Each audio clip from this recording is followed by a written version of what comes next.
Former UFC champion Conor McGregor has reportedly been rushed to the hospital and is currently in critical condition. Details are scarce. His team has not issued a full statement. And while rumors swirl, one thing is certain. This is not just another headline. This is real. For years, Conor McGregor has walked a razor's edge between global fame and personal destruction. He's built an empire, burned bridges, and fought like a man with nothing to lose. But now, that bravado is replaced with silence and a hospital bed. In this video, we'll trace the rise, the fall, and the controversies that may have led to this tragic moment. And at the end, we'll break down what might really be going on. Because behind the lights and the legacy, the notorious may have been quietly falling apart for years. Before the suits, the whiskey, and the millions, Conor McGregor was a name only a few people in Crumlin, Dublin had ever heard. He grew up in a working-class neighborhood, the son of a taxi driver and a mother who worked tirelessly just to keep things afloat. Fighting wasn't a dream, it was just a way to survive. As a kid, Conor was scrappy. His confidence was always outsized, his mouth constantly running. But underneath the swagger was someone searching for a way out. At age 12, he was introduced to boxing at the Crumlin Boxing Club. It became an outlet, not just for energy, but for identity. He had the hands, the reflexes, and the attitude. But it wasn't until his late teens that he made the decision to truly pursue fighting as a career. He trained in multiple disciplines, including Brazilian Jiu-Jitsu, Taekwondo, and Capoeira, eventually finding his way to MMA under coach John Kavanagh at Straight Blast Gym. He was broke, jobless, and uncertain, but he was obsessed. McGregor was a plumber's apprentice when he made his first big decision: quit the job and chase the fight life full-time. He was living on Ireland's version of welfare, €188 a week, while training twice a day and sleeping whenever he could. Most of his peers thought he was delusional. Even his family had doubts. But in McGregor's mind, he already saw the future. He once told a reporter, "I don't just knock them out, I pick the round." In 2012, he exploded onto the Cage Warriors scene, capturing both the featherweight and lightweight belts, becoming the first European to do so simultaneously. Dana White noticed. After a trip to Dublin, White returned to the US telling people he had seen something special. The UFC signed him in early 2013.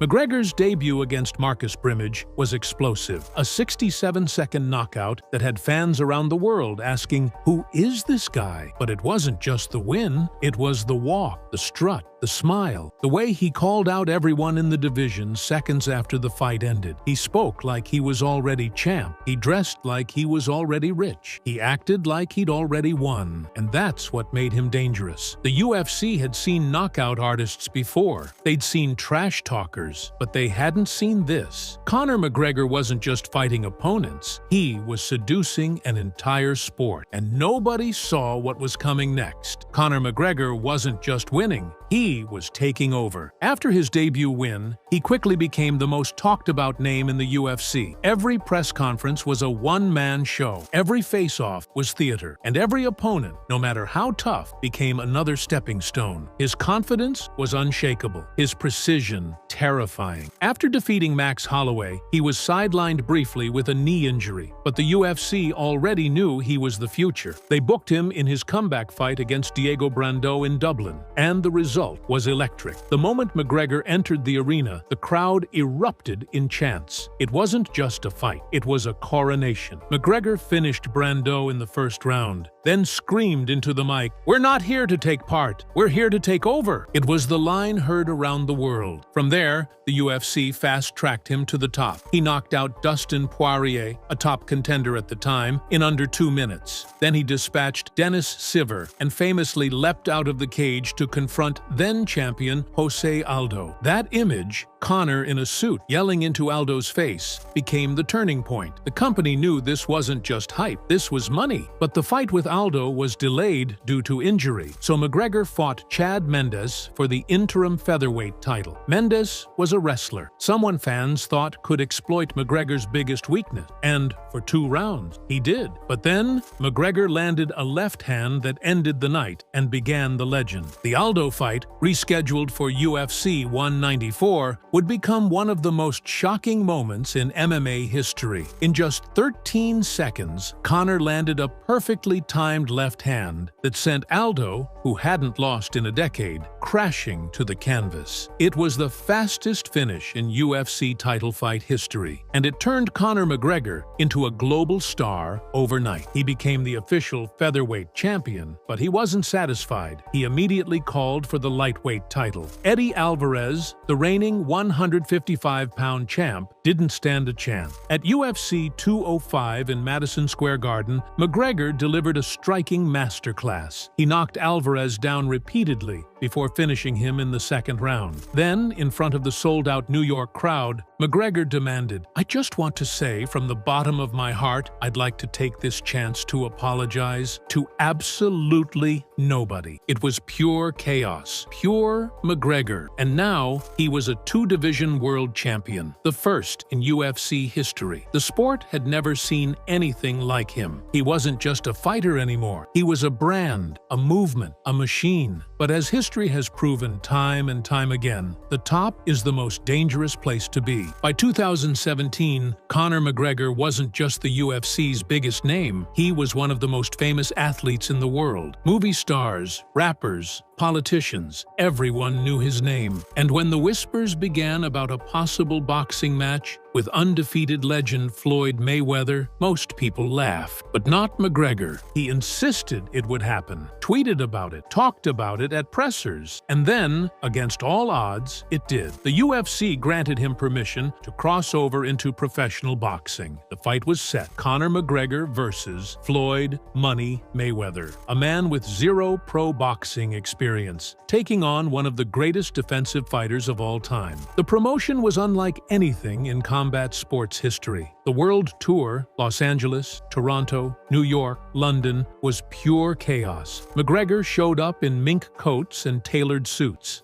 Mayweather flaunted stacks of cash. It was part boxing, part theater, part psychodrama, and fans ate it up. When the fight finally took place on August 26, 2017, it shattered pay-per-view records. McGregor held his own early on, but Mayweather, the technician, wore him down and finished him in the 10th round. Still, Conor had landed punches. He went 10 rounds with a boxing icon, and he walked away with an estimated $100 million.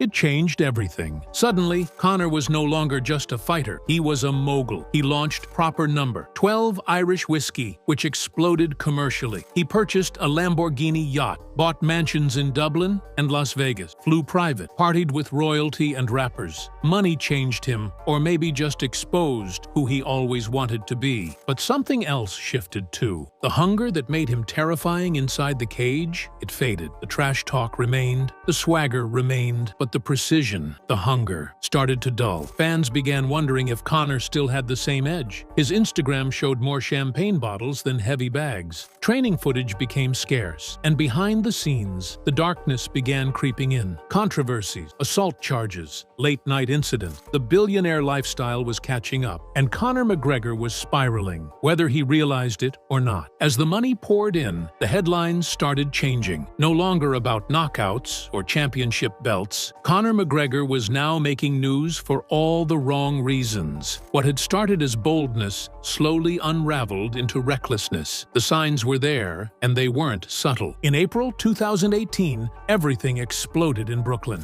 A UFC media day turned into chaos when McGregor, surrounded by a crew of his Irish teammates, stormed the Barclays Center loading dock looking for Khabib Nurmagomedov. What happened next became infamous. McGregor picked up a metal dolly and hurled it through a bus window carrying UFC fighters. Several athletes were injured. Fights were canceled. Glass shattered. The footage went viral instantly. McGregor was arrested and charged with multiple counts of assault and criminal mischief. While he eventually reached a plea deal to avoid jail time, the incident was more than just a bad look. It was a line crossed. Fighters, commentators, and even fans began to question whether McGregor was losing control. And that was only the beginning. beginning. In March 2019, a video surfaced of McGregor assaulting a man in a Dublin pub, all because the man reportedly refused a shot of Conor's proper number 12 whiskey. The punch was sudden, unprovoked, and disturbing. The man never retaliated. He just sat there, stunned. The footage circulated globally, and public opinion began to turn. More allegations followed. In 2020, McGregor was arrested in Corsica on suspicion of attempted sexual assault and indecent exposure. Though he was released without charge, the whispers grew louder. Old reports of police investigations resurfaced. Accusations that had never been fully confirmed, but never fully dismissed, began haunting his public image. At press conferences, he laughed things off. On Twitter, he leaned into the chaos, bragging, baiting,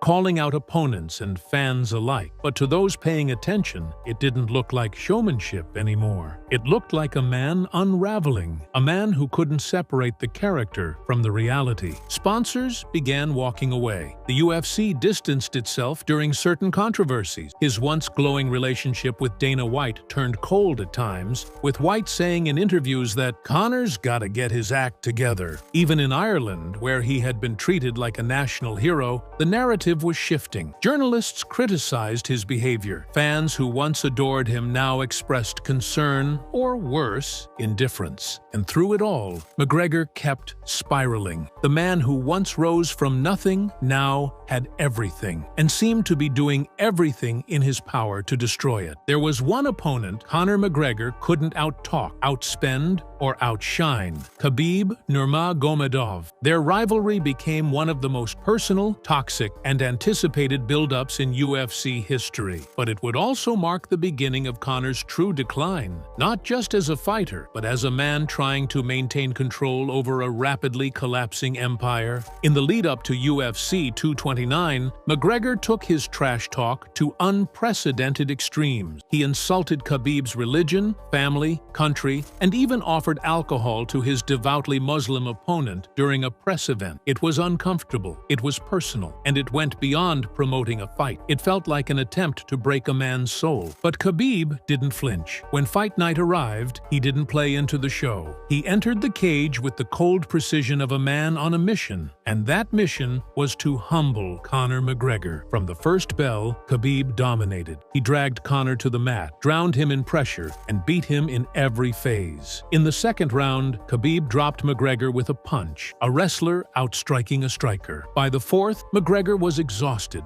desperate, and cornered. Khabib locked in a neck crank and forced the tap. The fight was over. The reign of McGregor, at least in the cage, had ended. But the chaos didn't stop there. Khabib leaped over the cage, attacking McGregor's team. McGregor was jumped inside the Octagon. The arena descended into mayhem. Dana White refused to hand Khabib his belt in the ring out of fear of sparking a riot. The entire event went from historic to infamous in minutes. McGregor's fans were stunned, not just by the loss, but by how helpless he looked. His words, his bravado, his psychological warfare, none of it worked. For the first time, Conor McGregor had been fully exposed, not by defeat alone, but by being outclassed, humiliated, and broken. In the weeks after the fight, Conor tweeted cryptic messages: "I'll be back, it's just business." But the reality was, something had shifted. He wasn't just another fighter now, he was a former champion without a clear path. The UFC stripped away his aura, his mystique, his invincibility. The suspension that followed kept him out for months. Khabib refused a rematch, and fans began to wonder, was that Conor's last stand? Could he recover from that kind of psychological destruction? But Conor had no intention of fading quietly. He returned again and again, but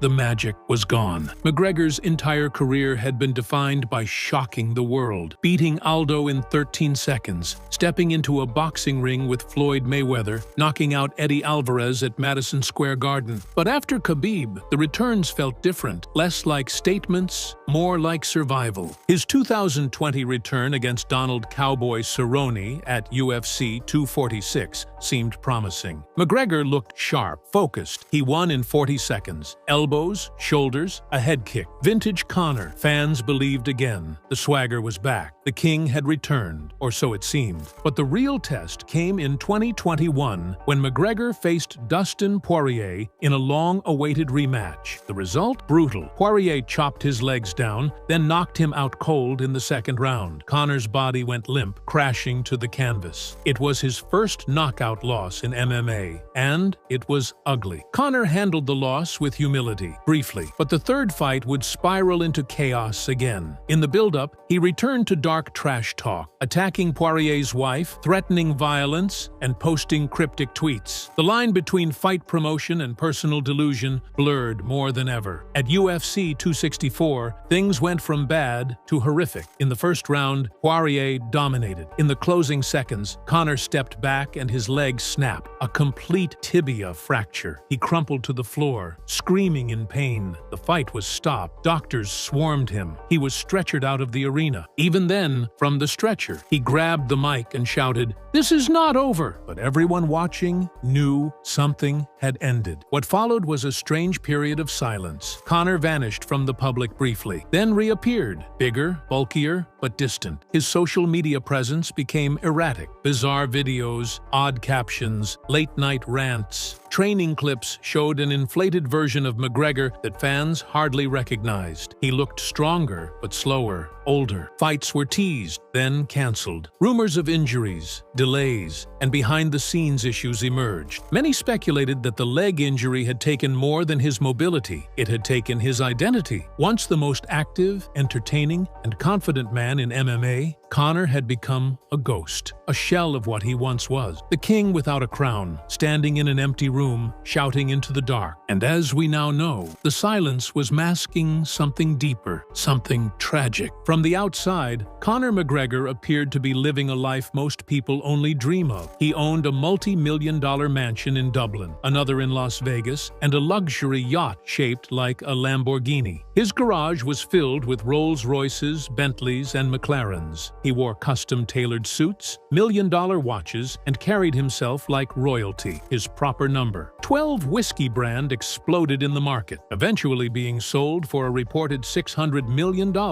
in a deal that padded his already massive net worth. But as the years rolled on, fans began to notice something strange about the man living inside all that luxury. For all the flash and showmanship, there was an underlying emptiness. The entourage grew thinner, the interviews grew shorter. The training partners weren't the old SBG crew from Dublin anymore. They were strangers, hired bodies, there for a paycheck. McGregor once said, "Loyalty is everything." But by 2023, it looked like loyalty was a thing of the past. His relationship with longtime partner Dee Devlin, the mother of his children, remained mostly out of the public eye. She had always stood beside him through the controversies, the injuries, the chaos, but in recent years, she became less visible. Fans speculated about the distance, and while nothing was confirmed, the image of the perfect power couple had faded. Meanwhile, Conor's social media presence became increasingly erratic. One day, he'd post a photo, meditating with peaceful captions about discipline and family. The next day, he'd be shouting in Instagram videos, slurring words, and issuing wild threats to fighters who weren't even active. He would post shirtless, red-faced, drenched in sweat and rage, and then disappear for weeks. There were repeated sightings of Conor at nightclubs around Europe, drinking, partying, getting into verbal altercations. Videos surfaced of him looking bloated and glassy-eyed. In some clips, he was barely able to form coherent sentences. Fans once laughed it off, but after a while, it became harder to ignore. There was a man in that footage who didn't look victorious. He looked lost. Reports began surfacing of alleged bar fights, rumors of substance use and mood swing. Former friends, coaches, and teammates all gave the same statement when asked, "I haven't heard from him in a while." The fighter who once thrived off connection to his gym, to his roots, to his people, was now alone in a palace filled with gold. He had it all, and yet nothing seemed to bring him peace. His eyes no longer danced with joy at press conferences. His speeches lacked conviction. His passion had curdled into bitterness. And somewhere, beneath the luxury, the fame, and the noise, Conor McGregor was unraveling, quietly, privately, and dangerously. Then, the news broke. A leaked report, a social media post deleted within minutes, rumors from Dublin and whispers from Las Vegas. And then finally, confirmation from an anonymous source. Conor McGregor had been rushed to the hospital. The words used were chilling: medical emergency, non-responsive, critical condition. What exactly happened remains unclear. Some say it was a seizure. Others claim it was substance-related. A few insiders suggested it was psychological, a full-scale breakdown, a mental health crisis that had reached the point of collapse. As of this recording, no official statement has been made by his team, his family, or the UFC. The news sent shockwaves through the fight world. Dana White issued a brief no comment. Former opponents like Dustin Poirier and Nate Diaz posted cryptic emoji. Khabib, the man who once humbled him inside the cage, posted nothing at all. Perhaps a quiet acknowledgement that this was beyond fighting now. Outside of the MMA world, headlines lit up across the globe. CNN, BBC, TMZ, all asking the same question: what happened to Conor McGregor? The last photo he posted before the hospitalization was of him standing on a yacht, shirtless, drink in hand, sunglasses on, captioned, "No man alive can stop me." Now, less than a week later, he's reportedly unresponsive in a hospital room surrounded by silence. Doctors haven't released a statement. Friends and family have gone quiet. The only thing the public knows for sure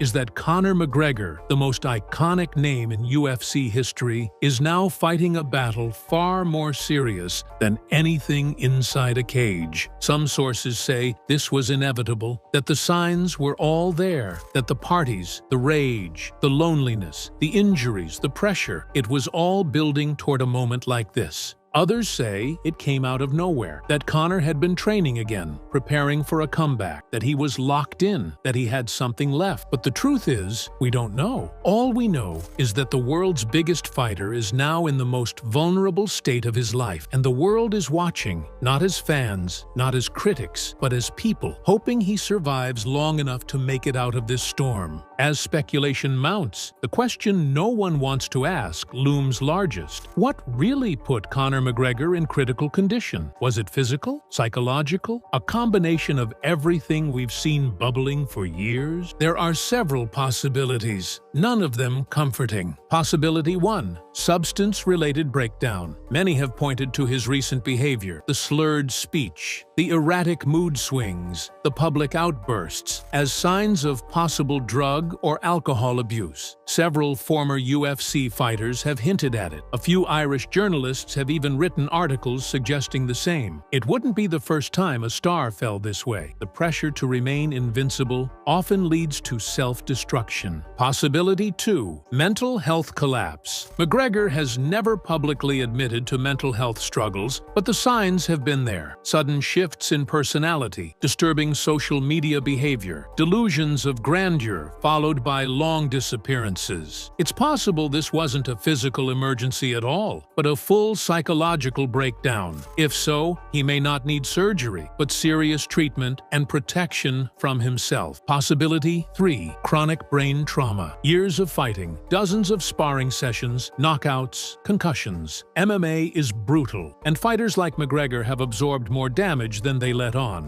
CTE is real, and in some cases, it begins with memory issues and ends with full cognitive breakdown. Could McGregor be suffering from long-term brain trauma? If so, this may not be a crisis. It could be a tragic turning point in his long-term health. Possibility 4. A silent cry for help. Some believe McGregor wanted out, that his Instagram persona, his over-the-top behavior, his shouting into the void, was all a cry for someone to step in, to stop him, to save him. He once said in a tweet, "I am surrounded by yes men. It's dangerous." Maybe this was the final consequence of a man who had no one left to tell him no. Whatever the truth is, it's clear now that Conor McGregor was hurting long before this moment. The warning signs weren't subtle. They were screaming at full volume. And now, the world is left wondering, will this be the end of the Notorious, or the beginning of redemption? Because if there's one thing we know about Conor McGregor, it's that he's survived the impossible before. But this time, the fight might not be against another man. It might be against himself.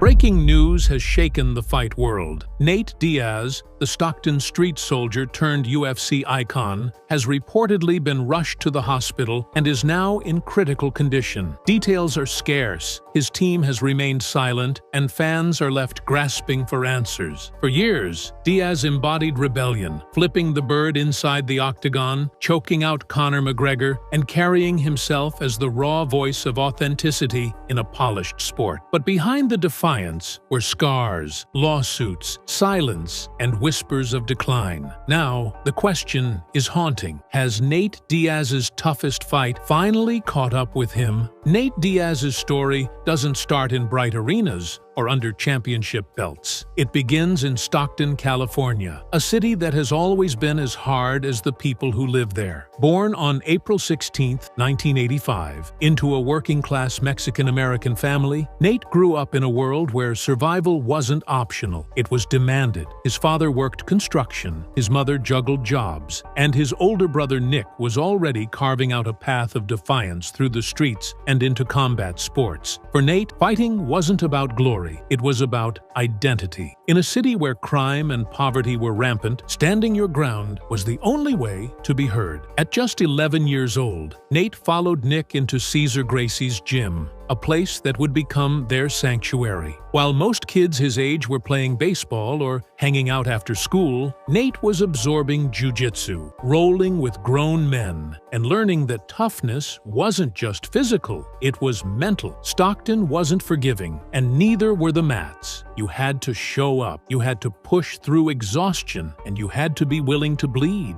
Nate learned all of it early. By the time he was a teenager, Nate wasn't just training, he was living the fight life. He ran triathlons with Nick, competed in local grappling tournaments, and built his gas tank until it became his greatest weapon. At the same time, he carried himself with a chip on his shoulder that matched the city he came from. Teachers thought he was trouble. Cops kept an eye on him. But in the gym, Nate found a place where defiance turned into discipline. When he entered The Ultimate Fighter Season 5 in 2007, he was still largely unknown, just Nick Diaz's little brother. But Nate never played the background role for long. In the house, he was scrappy, relentless, and impossible to break. He outlasted Manny Gamburian in the finale, submitting him to secure a UFC contract. That night, Nate Diaz officially stepped out of Nick's shadow. He wasn't just a prospect, he was a problem. But even in those early victories, people noticed something. Nate didn't just fight, he endured. He took damage others couldn't. He kept walking forward when others broke. And as impressive as that was, it was also dangerous, because every scar, every punch absorbed, was stored away in the body. The Stockton toughness that made Nate beloved was also laying the foundation for the tragic state he may now be in, hospitalized, fragile, and fighting battles outside the cage that he may not be able to win with just willpower. Nate Diaz's career was never defined by shiny belts or dominant records. His legend was carved from moments, raw, bloody, unforgettable moments that fans replayed over and over. And none was bigger than March 5, 2016, when Nate Diaz shocked the world by choking out Conor McGregor at UFC 196. He wasn't supposed to win. He took the fight on 11 days' notice, coming in with less preparation and more questions than answers. But Nate didn't care. He walked into the cage, absorbed McGregor's best shots, and then, with blood dripping from his face, turned the tide. When McGregor tapped to a rear-naked choke, Nate grabbed the mic and delivered the line that echoed through combat sports history. "I'm not surprised, motherfuckers." That night, he became a symbol, not of championships, but of authenticity. He wasn't polished like Georges St-Pierre. He wasn't a company man like others. He was Stockton through and through. A rebel, a street fighter who could hang with the sport's biggest star and win. From that moment, Nate Diaz wasn't just a fighter, he was a movement. But movements come with consequences. Because while Nate basked in the roar of fans chanting his name, His body was taking punishment at a level that few fighters ever endure. His wars with Donald Cerrone, Gray Maynard, Jim Miller, and Jorge Masvidal weren't just entertaining,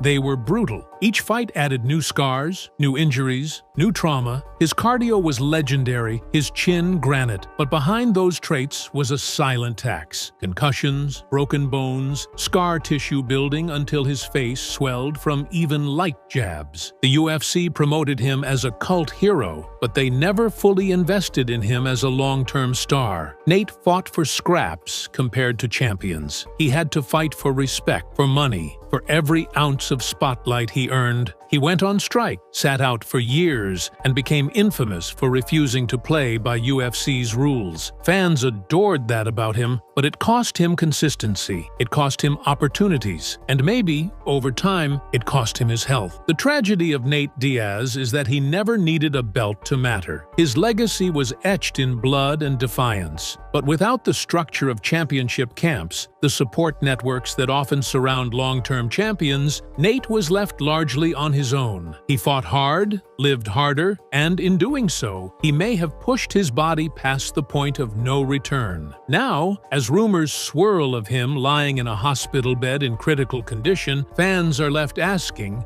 was this the price of being Stockton's soldier? September 10, 2022 was supposed to be Nate Diaz's perfect send-off. At UFC 279, he submitted Tony Ferguson in the 4th round with a guillotine choke and walked out of the octagon with his head held high. For once, the story ended on his terms. No embarrassing knockout, no humiliating loss. Just Nate doing what he did best, bleeding, enduring, and finding a way to win. The crowd roared, and many believed this was the right goodbye. Nate, the outlaw of MMA, had left the UFC cage in victory. But walking away from fighting is never as clean as it looks. The octagon was his identity. The chaos was his oxygen. And without it, the silence began to consume him. He moved into boxing, taking a fight with Jake Paul in 2023. It was a spectacle, but it wasn't Nate at his best. He looked slower, less sharp, unable to cut off the ring. He lasted all 10 rounds, but the decision loss highlighted what fans feared. Nate wasn't the same anymore. Then came 2024, a rematch with Jorge Masvidal. The fight was hyped as a grudge match, two warriors settling unfinished business. Nate won by majority decision, throwing over 700 punches in a display of volume and grit. But even in victory, it was clear something was wrong. He was slower, hittable, and afterwards, there was no glow of triumph, just exhaustion. Worse still was what happened after. A lawsuit against the boxing promotion Fanmio revealed that Nate claimed he was owed $10 million, but had only received a fraction. For a man who left the UFC demanding respect and independence, this was a betrayal of the worst kind. Behind the scenes, whispers grew louder. Nate was stressed, isolated, and increasingly distrustful of everyone around him. This is where the cracks widened. Without the UFC structure, without loyal teammates keeping him grounded,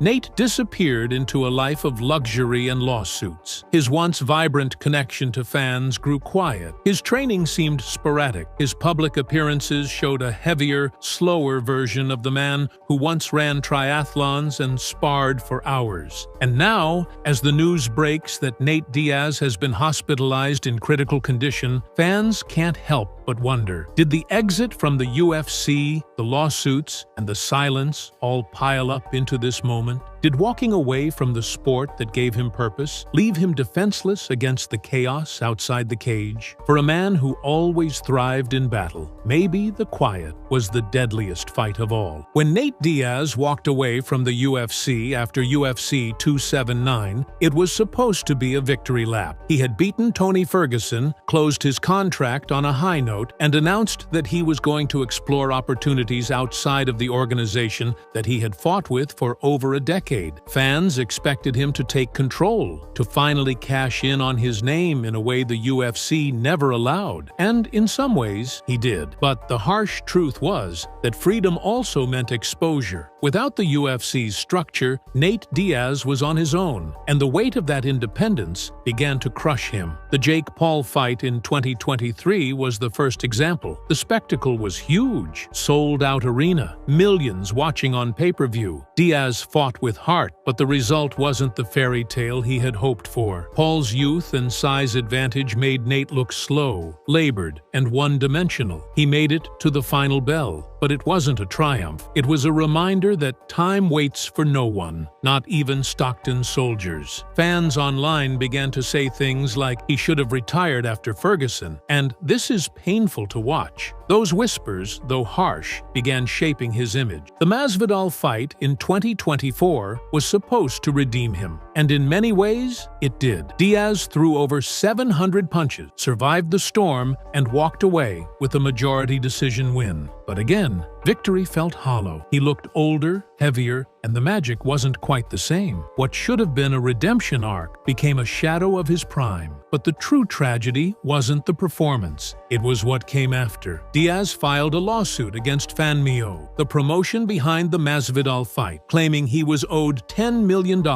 but had only received a fraction of that. Court filings and rumors painted a disturbing picture. Broken promises, delayed payments, and a fighter who felt betrayed at the highest level. For Nate, this wasn't just about money, this was about respect. After years of feeling underpaid in the UFC, he had finally gone out on his own. And it ended with him being shortchanged and humiliated. That lawsuit didn't just drain him financially, it drained him emotionally. Friends close to him hinted that he was more reclusive than ever, less willing to show up at public events, and increasingly distrustful of those around him. The Stockton warrior who once seemed invincible, flipping off crowds and daring the world to doubt him, was now barricading himself from that same world. Loneliness, lawsuits, and the slow realization that his independent empire wasn't as secure as he hoped. All of it began eroding the foundation. And then came the rumors. Nate drinking more heavily than usual, nights out that ended in confrontations, long stretches of silence where even old teammates said, "I haven't heard from him in a while." The fighter who once lived off the love of fans was now hiding from them. Stockton pride turned into Stockton exile. And it was here, in this fragile state, that the cracks widened into a collapse. For years, Nate Diaz's greatest strength was his durability. He was the man who could absorb punishment, bleed buckets of blood, and keep walking forward as if nothing could stop him. His cardio was legendary, his chin unbreakable, but that very durability became the trap. Because every punch, every war, every 5-round bloodbath left marks that didn't fade. And by 2025, those marks weren't just visible, they were devastating. Fans started noticing it in public appearances. Nate walked with a limp. His knees looked stiff. He carried extra weight around his midsection. At autograph signings, people whispered about how much older he looked, how worn his face seemed. Online forums speculated openly. Does Nate have CTE? He looks like he's aged 20 years in 5. These weren't just cheap shots. They were observations from fans who had followed his entire career. The human body can only take so much. Diaz's face was already riddled with scar tissue. His speech patterns, always slurred by Stockton drawl, seemed to be slowing further. Some said his memory was slipping, that he repeated himself more than before. Others pointed to his erratic behavior on social media, bizarre posts, sudden disappearances, cryptic captions. To some, it looked like a man trolling. To others, it looked like the early stages of neurological decline. And beyond speculation, there was the obvious. Diaz's fighting style had always been reckless. He wasn't elusive like Mayweather. He wasn't tactical like Georges St-Pierre. He was a grinder, a brawler, a man who wore his opponents down by taking as much damage as he gave.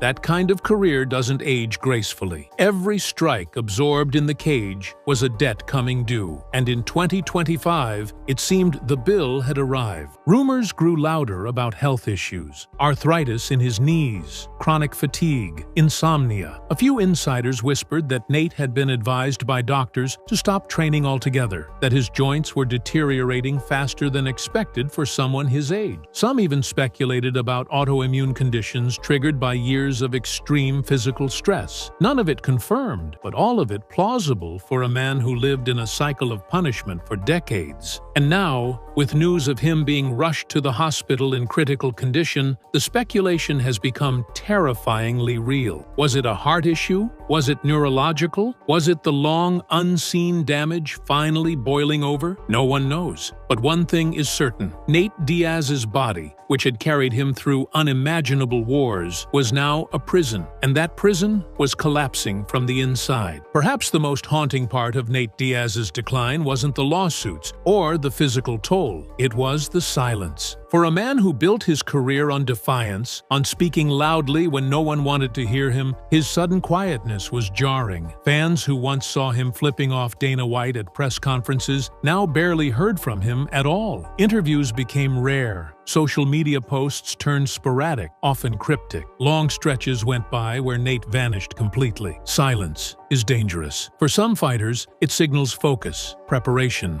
plotting a comeback. But for Nate, it felt different. It felt like retreat. Insiders claimed he wasn't training consistently, that he no longer trusted gyms or sparring partners the way he used to. He keeps to himself now, one source allegedly said. He doesn't want people around him. That isolation became fertile ground for rumors. Some said Nate was drinking heavily. Others whispered about substance abuse, fueled by late-night videos where he looked glassy-eyed and incoherent. A few suggested he was battling depression, struggling with the loss of identity that comes when the lights go out and the cage is no longer there to define you. Stockton's soldier, who once thrived in chaos, now seemed defeated by the silence of his own thoughts. And then came the moment that shattered everything. The reports that Nate Diaz had been rushed to the hospital, his condition listed as critical. No confirmation, no statements from his team. Just whispers, leaked screenshots, and journalists reporting what little they knew. Immediately, speculation ignited. Was it substance-related? Was it a seizure triggered by years of damage? Was it a complete mental breakdown that spiraled into a medical emergency? The truth wasn't clear, but the reality was unavoidable. Nate Diaz was no longer untouchable. The man who once stood bleeding and smiling under the brightest lights was now, according to reports, lying in a hospital bed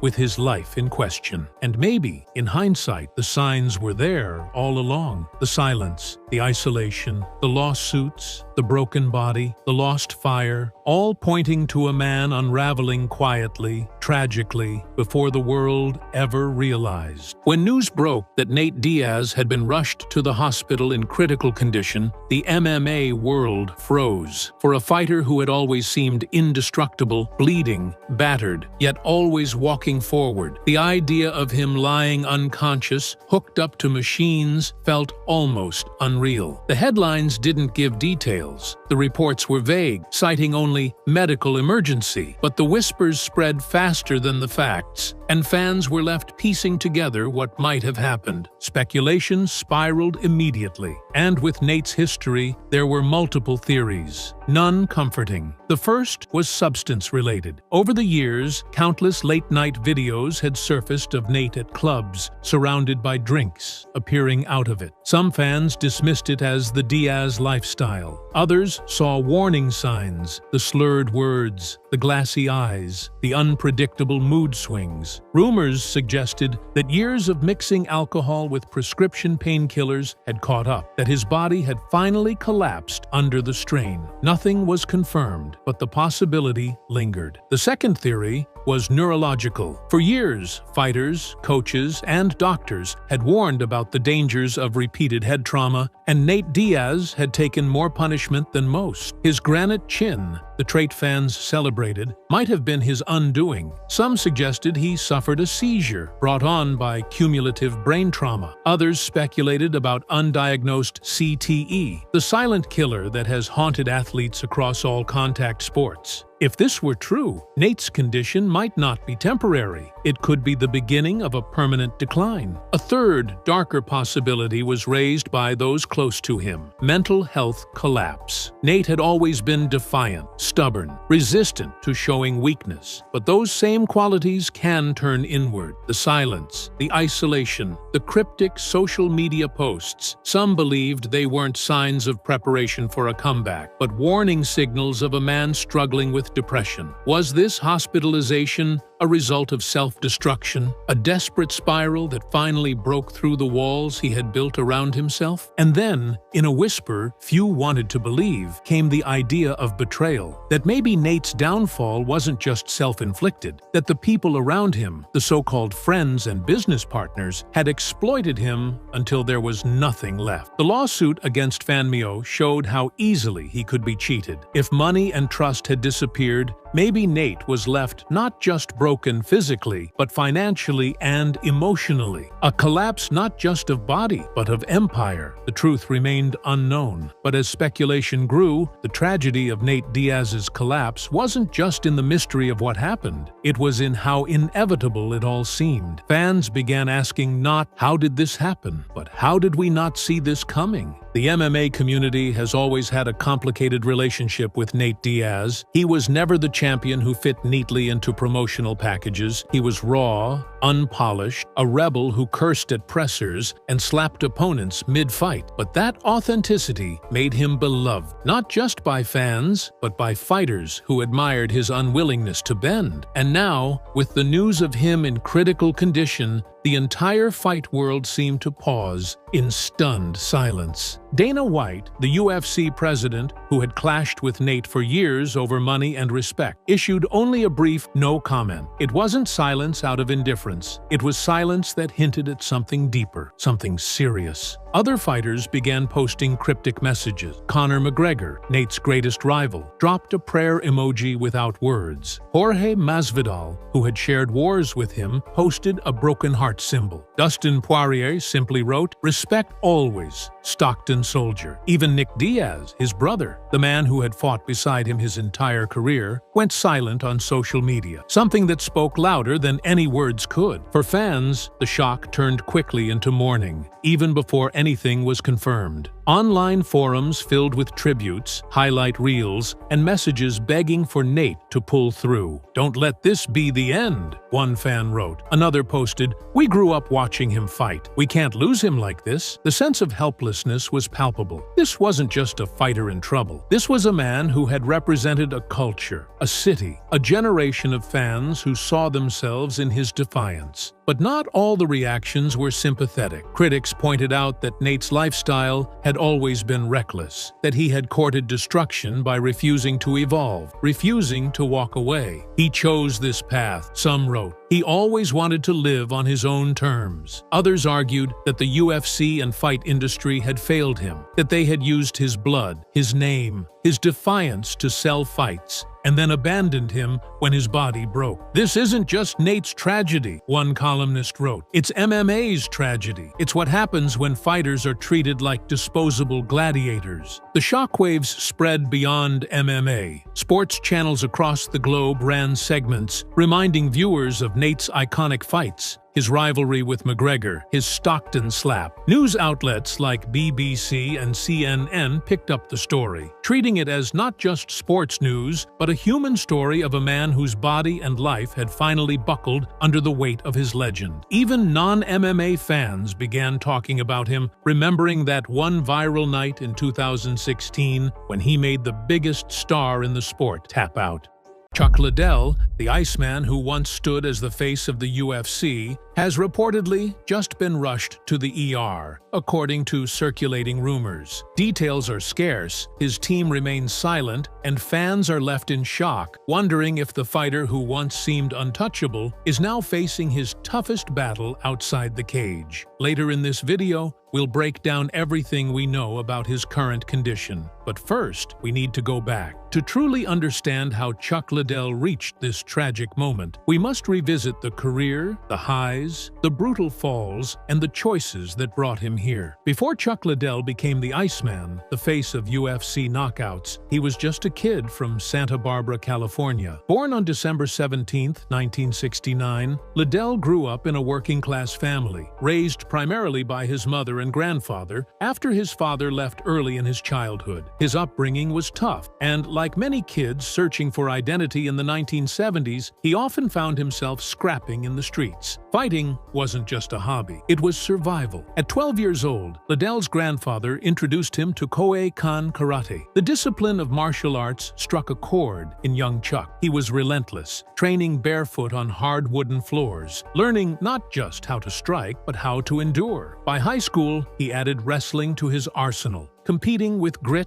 and toughness rather than refined technique. It was here that his nickname, the Iceman, first began to make sense, not because he was cold-hearted, but because he never seemed rattled. No matter how intense the fight, his expression never changed. His eyes stayed icy, his jaw tight, his composure unbreakable. College took him to Cal Poly in San Luis Obispo, where he wrestled at the Division I level. But wrestling wasn't enough. He sought out striking disciplines, dabbling in kickboxing, and eventually pursuing Brazilian Jiu-Jitsu under John Hackleman, who would become his lifelong coach. Liddell's training routine became brutal. Long runs in the California heat, endless sparring, and a dedication to conditioning that made him a machine. He wasn't the most naturally gifted athlete, but he compensated with a willpower that few could match. By the late 1990s, Liddell had pieced together the skills of a modern mixed martial artist before MMA itself was mainstream. He had the karate base, wrestling grit, kickboxing power, and a deepening knowledge of grappling. He was perfectly built for the chaos of cage fighting. And when he debuted in the UFC in 1998, fans immediately noticed his icy demeanor and his devastating right hand. He wasn't flashy, he wasn't loud, he was stoic, calculated, and terrifying. But those early years were lean. UFC wasn't yet the global powerhouse it would become. Fighters often competed for pennies compared to today's million-dollar paydays. Liddell fought for pride, for the love of combat, and for the chance to make a mark in a sport still struggling to find mainstream respect. He stacked up wins, his reputation growing as one of the most feared strikers in the sport. His mohawk, tattoos, and steel-eyed stare made him unforgettable. Yet, beneath the stoicism was a man shaped by hardship, carrying emotional scars from his father's absence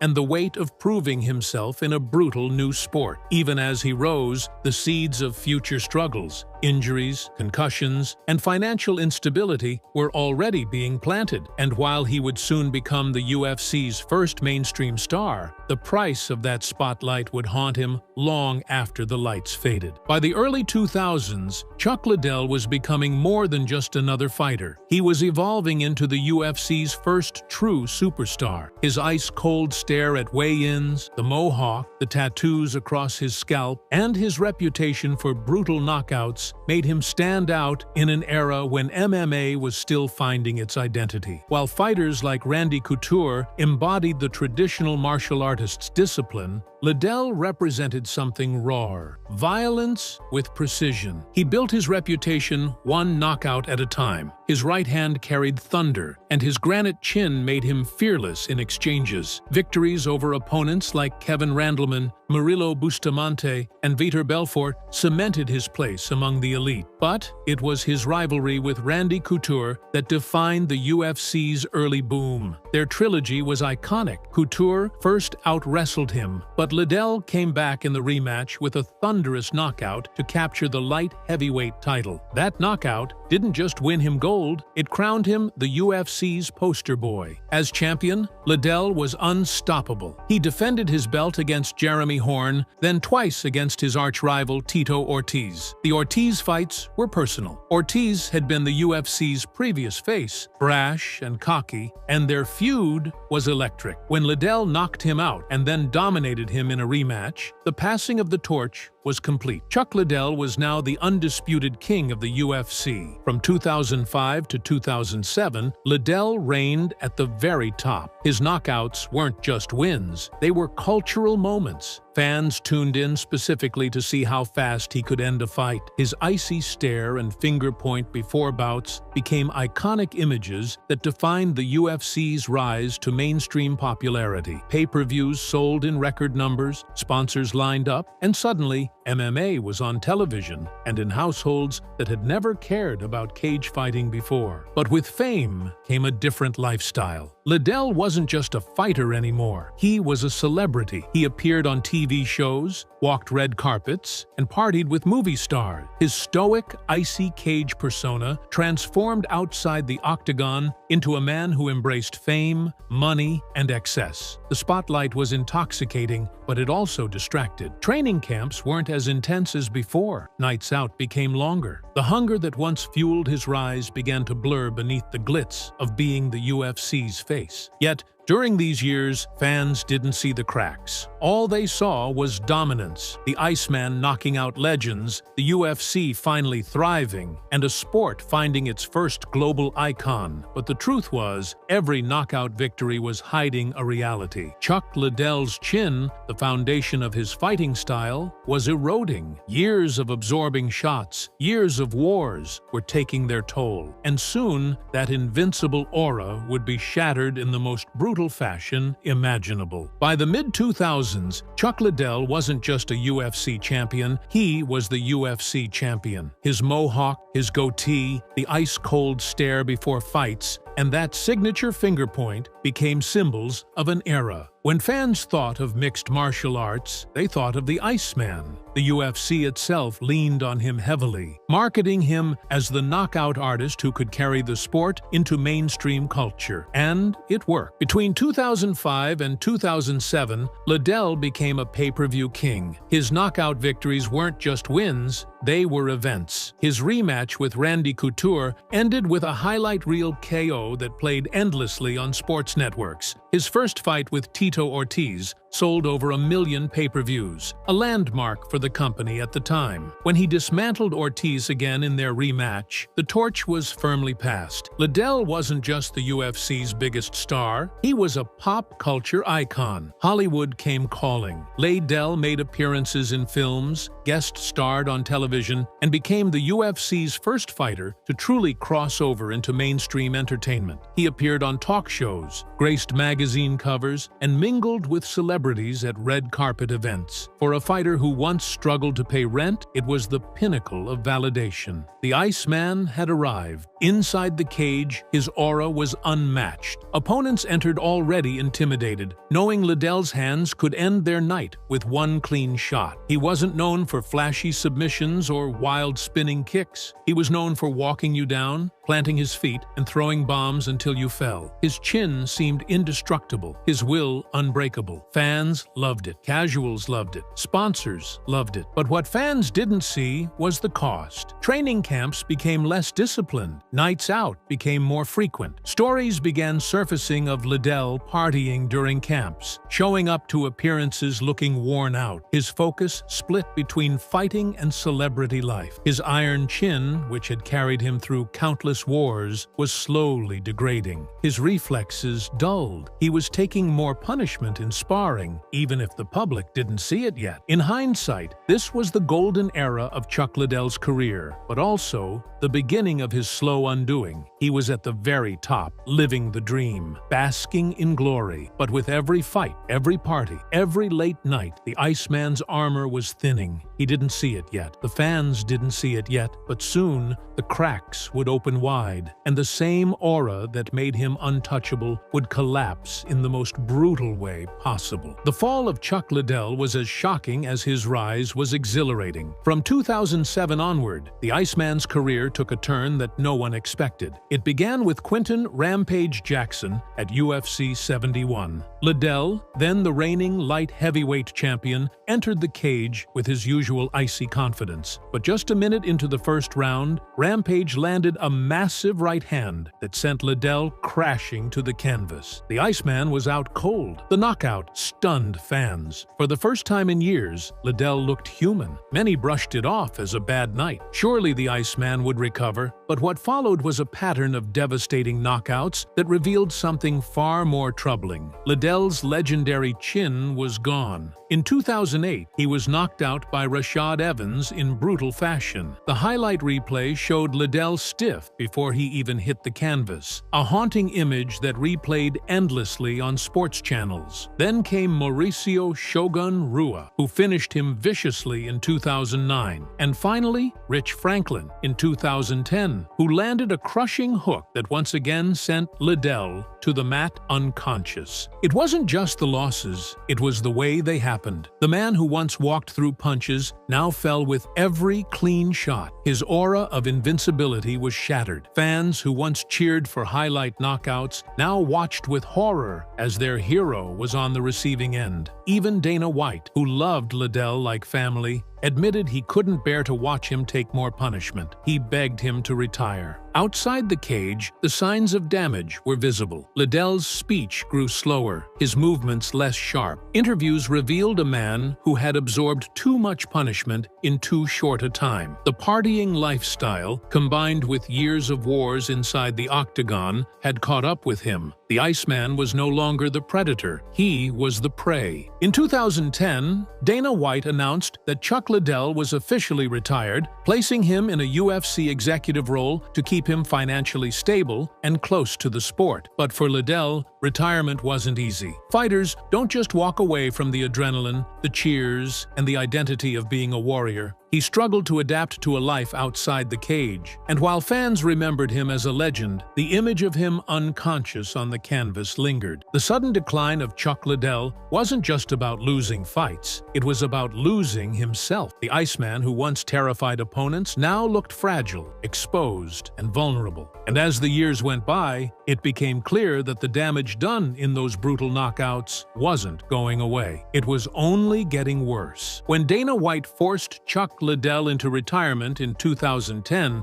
it wasn't out of spite. It was out of mercy. White admitted publicly that he couldn't stand to see his friend and former champion take another knockout. The UFC gave Liddell an executive role, a comfortable paycheck to keep him financially stable, while still tied to the company he had helped build. On the surface, it was the perfect ending. A Hall of Fame induction, a job in the front office, and a legacy cemented. But Liddell didn't adapt well to life outside the cage. Fighters rarely do. The adrenaline of walking out to thousands of screaming fans, the high of victory, the clarity of purpose, all of that vanished overnight. Liddell was now a retired athlete at 40 years old, trying to fill a void that nothing else could match. He appeared at conventions, signed autographs, and attended UFC events, but it wasn't the same. He was a warrior forced to watch others fight battles he still craved. Then came the financial strain. Despite earning millions during his peak years, Liddell's spending habits, coupled with divorce proceedings and the costs of maintaining his lifestyle, reportedly ate away at his fortune. The celebrity lifestyle, parties, appearances, and Hollywood cameos didn't provide the same stability as his fighting days. By the mid-2000s teens, rumors swirled that Liddell was struggling to keep up with expenses, relying heavily on public appearances and signing gigs to make ends meet. The UFC executive role didn't last either. When the company was sold in 2016 to WME-IMG, Liddell was one of several former fighters let go from cushy front office jobs. Suddenly, the financial cushion Dana White had set up was gone. Now in his mid-40s, Liddell was left with no steady income and no fighting career to fall back on. Behind the scenes, the damage from his career was catching up with him too. Former training partners noticed his speech was slower, his reactions dulled. The toll of the knockout losses and years of sparring were visible. But Liddell, always stoic, never admitted weakness. He smiled for the cameras, signed gloves for fans, and pretended everything was fine. In truth, the Iceman was struggling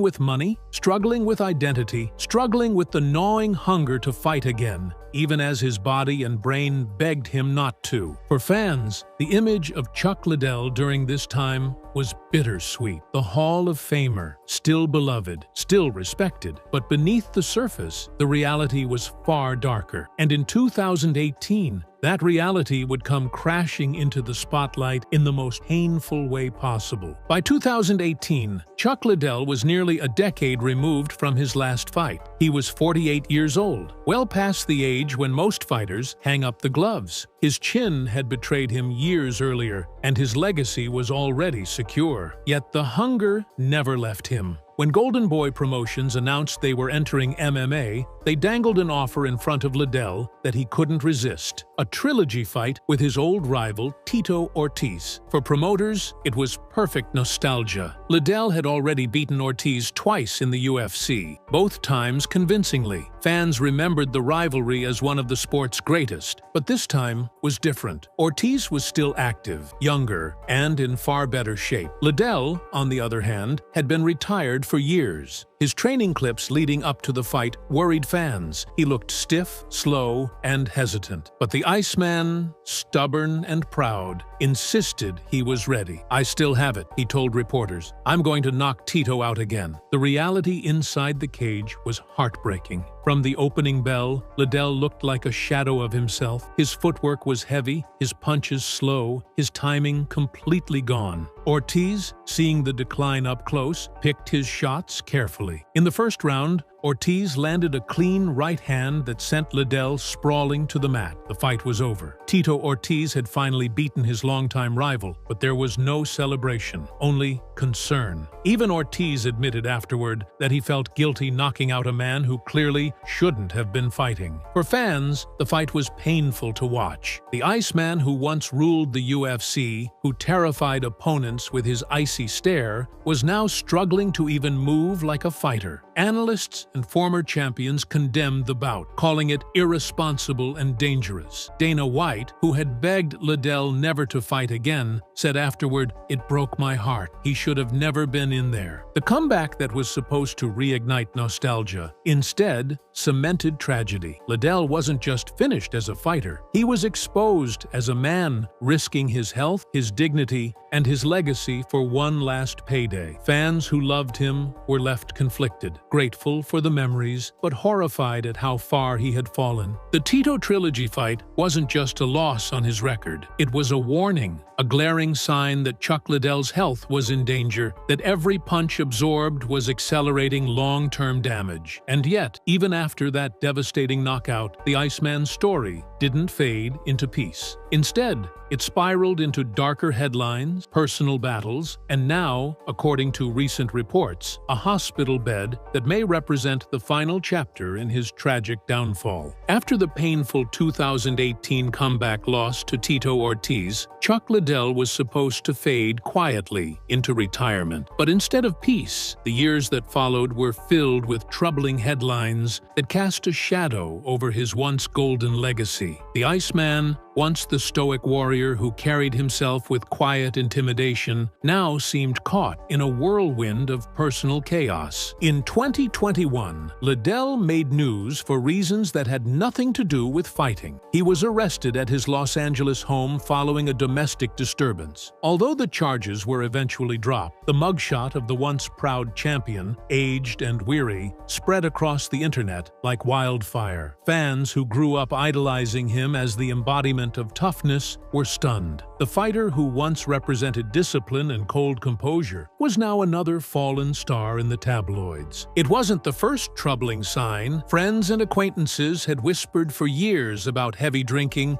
nights of partying long after his fighting prime, and struggles to adjust to life outside of competition. Liddell himself admitted in interviews that the absence of fighting left a void he didn't know how to fill. The structure of training camps, the adrenaline of fight night, and the identity of being the Iceman were all gone. What remained was a man searching for meaning in a world that had moved on. Financial stress compounded the issues. With his UFC front office role terminated after the 2016 sale of the company, Liddell had no steady income. Appearances at conventions and autograph signings helped, but they couldn't sustain the lifestyle of someone who had once lived like a celebrity. For a man who headlined million-dollar pay-per-views, the reality of hustling for smaller checks was humbling. and, according to some, deeply depressing. Worse still were the health rumors. Fans noted his slowed speech, his stiff movements at public appearances, and the way his once confident interviews now sounded disjointed and wandering. Experts speculated openly about CTE, chronic traumatic encephalopathy, a degenerative brain disease caused by repeated head trauma. Liddell, who had endured countless wars and knockout losses, fit the profile, but he never confirmed anything. Like many fighters of his era, admitting weakness was out of character. All of this, the arrests, the whispers, the speculation, painted a haunting picture of a man in decline. Chuck Liddell, once the ice-cold destroyer of worlds, was now struggling with battles far more dangerous than anything he faced in the cage. Battles with loneliness, with money, with his health, and perhaps most tragically, with his own identity. And those battles were about to become even more visible as his health concerns grew too alarming to ignore. By the early 2000s and 20s, the whispers about Chuck Liddell's health had grown too loud to dismiss. Fans who spotted him at UFC events or autograph signings began posting videos online, commenting on his stiff gait, his slurred speech, and the way he often seemed dazed, even in casual conversation. It wasn't the swaggering Iceman they remembered, staring down opponents with icy calm.